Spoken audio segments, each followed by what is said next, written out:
Assalamualaikum warahmatullahi wabarakatuh. Kami dari kelompok 12 akan mempresentasikan hasil diskusi kami mengenai pendidikan anti korupsi. Nah, di sini ada anggota kelompok. Perkenalkan, nama saya Ananda Pentrisika, NIM 120. Nama saya Rani Hidayati, NIM 4013. Saya Anggita Dania Pradanti, NIM 015. Saya Nafi Al-Qadrinada, NIM 087.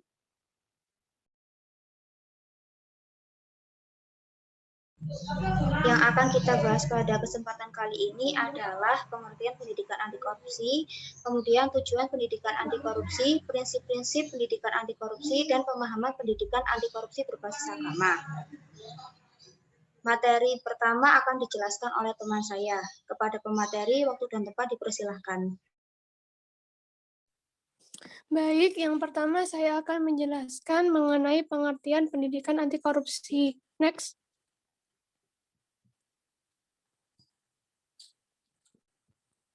Next.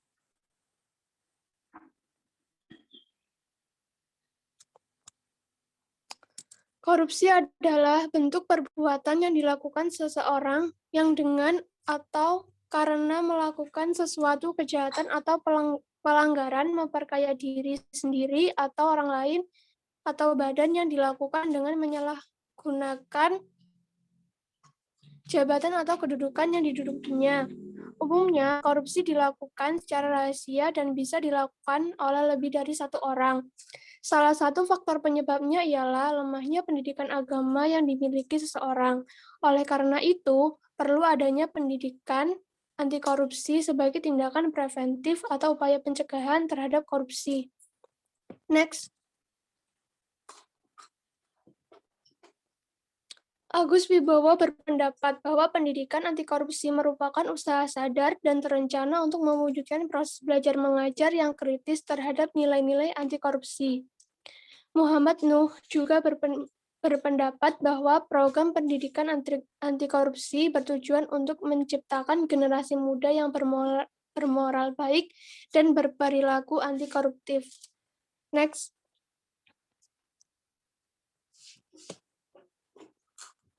Alasan mengapa pendidikan anti korupsi perlu diajarkan di dunia pendidikan, berikut beberapa alasannya. Yang pertama, budaya korupsi Indonesia di tepi jurang.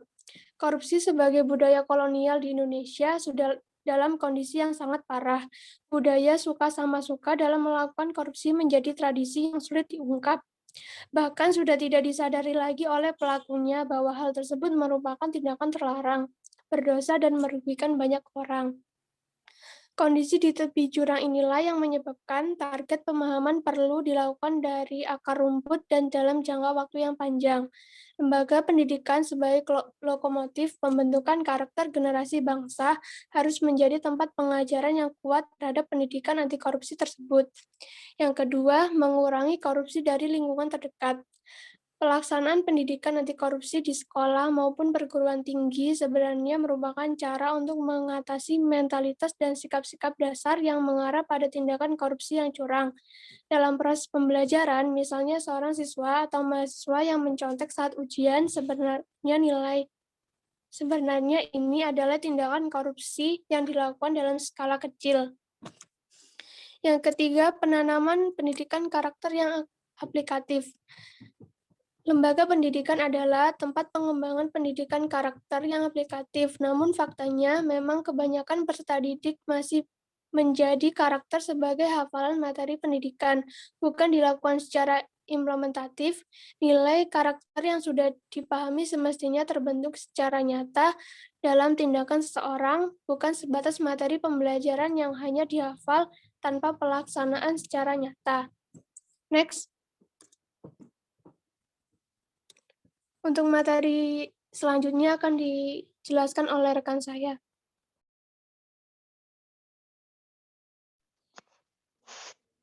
Selanjutnya yaitu tujuan pendidikan anti korupsi.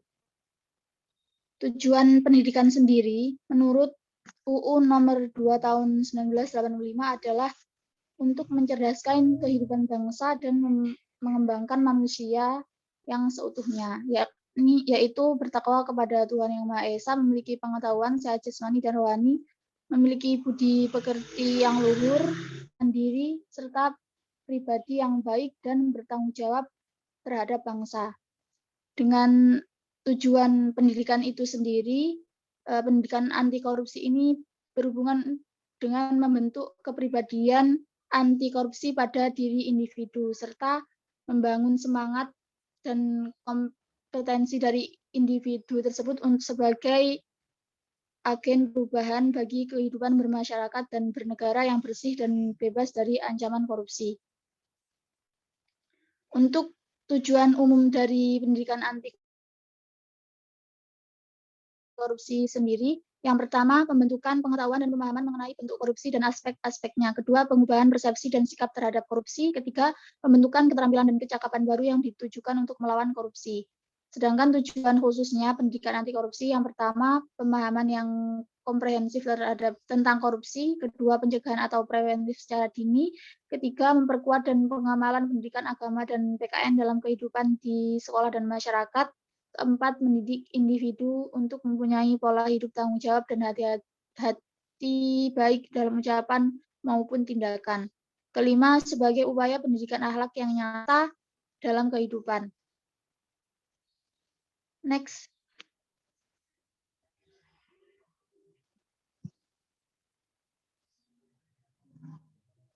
Untuk prinsip-prinsip pendidikan anti korupsi. Pengertian prinsip-prinsip pertama, akuntabilitas sendiri dapat didefinisikan sebagai kesesuaian antara aturan dan pelaksanaan kerja. Kedua, transparansi adalah prinsip yang menjamin hak masyarakat untuk memperoleh akses informasi yang benar, jujur, dan tidak diskriminatif terhadap penyelenggaraan sebuah organisasi dan hasil-hasil yang dicapai oleh organisasi dengan memperhatikan perlindungan hak atas pribadi, golongan, dan rahasia negara. Ketiga, kewajaran, yaitu prinsip fair atau kewajaran ini ditujukan untuk mencegah terjadinya manipulasi dalam penganggaran, baik dalam bentuk maupun ketidakwajaran lainnya. Yang keempat, kebijakan, yaitu berperan untuk mengatur tata interaksi agar tidak terjadi penyimpangan yang dapat merugikan negara dan masyarakat. Kelima, kontrol kebijakan berupa partisipasi, yaitu melaksanakan kontrol terhadap kebijakan dengan ikut serta dalam penyusunan dan pelaksanaannya, dan kontrol kebijakan berupa oposisi, yaitu mengontrol dengan menawarkan alternatif kebijakan baru yang dianggap lebih layak. Untuk selanjutnya akan dilanjutkan oleh teman saya.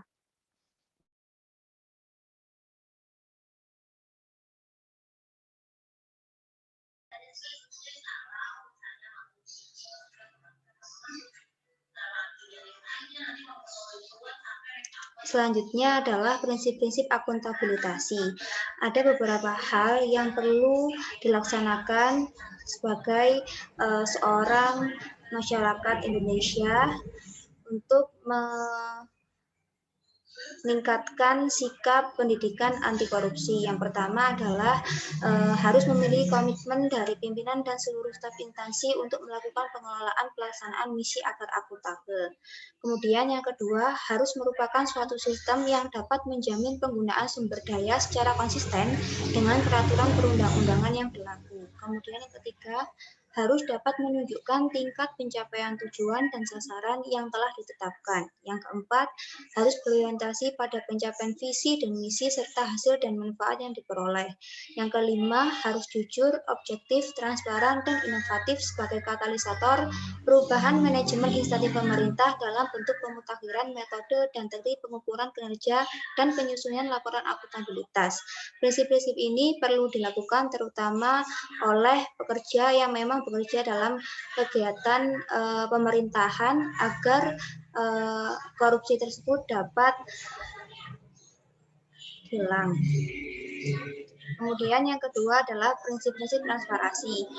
Adapun hal-hal yang berkaitan dengan prinsip transparansi. Yang pertama adalah adanya informasi yang mudah dipahami dan diakses oleh masyarakat, di mana meliputi informasi mengenai dana, cara pelaksanaan, serta bentuk bantuan atau program. Yang kedua adalah adanya publikasi dan media mengenai proses kegiatan dan detail keuangan. Yang ketiga, adanya laporan berkala mengenai pendayagunaan sumber daya dalam perkembangan proyek yang dapat diakses oleh umum. Yang keempat, laporan tahunan. Yang kelima, website atau media publikasi organisasi. Dan yang terakhir, pedoman dalam penyebaran informasi. Kesemua poin-poin ini harus ditransparasi dalam kegiatan setiap hari. Karena apa? Karena dapat menghindari kegiatan korupsi tersebut. Kemudian yang ketiga adalah prinsip kewajaran. Adapun dalam prinsip kewajaran ini meliputi beberapa aspek. Yang pertama adalah komprehensif dan disiplin. Komprehensif dan disiplin ini memiliki arti mempertimbangkan keseluruhan aspek berkesinambungan, taat asas, prinsip pembebanan, pengeluaran, dan tidak melampaui batas. Yang kedua adalah fleksibilitas. Fleksibilitas ini memiliki pengertian bahwa adanya kebijakan tertentu untuk mencapai efisiensi dan efektivitas. Yang ketiga adalah terprediksi, memiliki artian adanya ketetapan dalam perencanaan atas dasar asas value of for money untuk menghindari defisit dalam tahun anggaran berjalan. Yang keempat adalah kejujuran, mengandung arti tidak adanya bias perkiraan penerimaan maupun pengeluaran yang disengaja yang berasal dari pertimbangan teknis maupun politis. Dan yang terakhir adalah informatif. Sifat informatif ini dijadikan sebagai dasar penilaian pekerja, kejujuran, dan proses pengambilan keputusan. Selain itu, sifat ini merupakan ciri khas kejujuran. Nah, prinsip-prinsip yang terakhir adalah prinsip kebijakan dan kontrol kebijakan. Kebijakan ini berperan untuk mengatur tata interaksi agar tidak terjadi penyimpangan yang dapat merugikan negara dan masyarakat. Sedangkan kontrol kebijakan ini merupakan revolusi untuk mengontrol dengan mengganti kebijakan yang dianggap tidak sesuai. Nah, setiap orang di instansi manapun wajib berperan aktif dalam melakukan tindakan kontrol kebijakan, baik berupa partisipasi, evolusi, maupun reformasi pada kebijakan-kebijakan dalam tiap kehidupan. Prinsip-prinsip tersebut harusnya dipegang teguh oleh setiap komponen masyarakat agar korupsi tersebut tidak terjadi. Materi selanjutnya akan disampaikan oleh teman saya. Baik, selanjutnya yaitu pemahaman pendidikan anti korupsi berbasis agama. Nah, sesungguhnya korupsi itu merupakan konotasi terhadap sesuatu perbuatan yang dianggap rusak, busuk, tidak bermoral, dan tidak jujur. Nah, korupsi ini merupakan antinomi dari kejujuran dan moral. Dalam konsep filsafat perennial, menekankan bahwa semua agama memiliki kesamaan persepsi dalam memandang korupsi. Nah, Islam di sini mengutuk setiap tindakan atau perilaku koruptif dalam menekankan arti pentingnya ilmu pengetahuan dalam membentuk karakteristik yang berakhlak mulia. Slide selanjutnya. Yang kedua yaitu integrasi nilai-nilai anti korupsi dalam agama Islam. Nah, pada saat ini dari berbagai upaya kualifikasi nilai-nilai anti korupsi yang juga berangkat dari proses derivasi nilai-nilai keislaman. Nah, jadi di sini terdapat nilai-nilai kejujuran, nilai kepedulian, nilai-nilai kemandirian, nilai kedisiplinan, nilai tanggung jawab, nilai kerja keras, nilai kesederhanaan, nilai keberanian, dan juga nilai keadilan. Nah, kemudian nilai tersebut itu sudah final dan tidak limitatif, melainkan fleksibel. Slide berikutnya.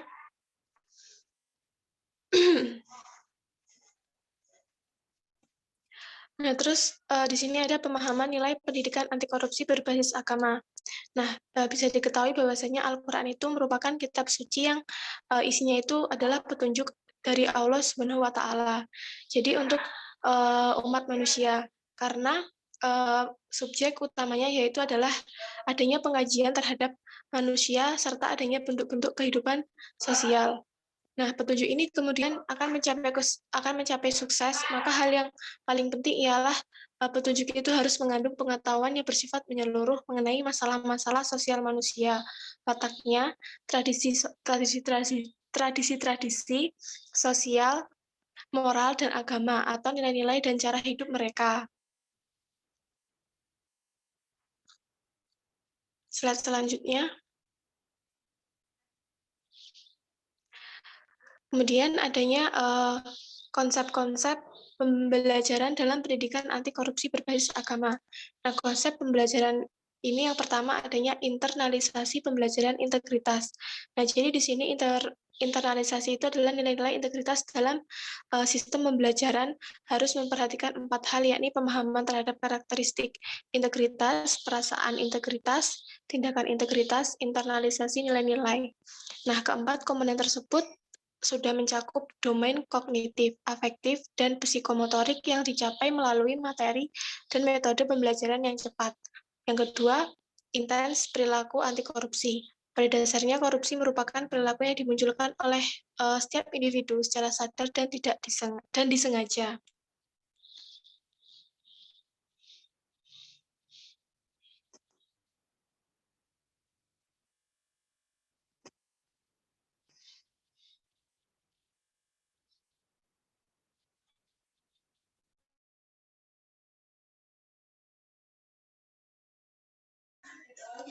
Baik, itu dia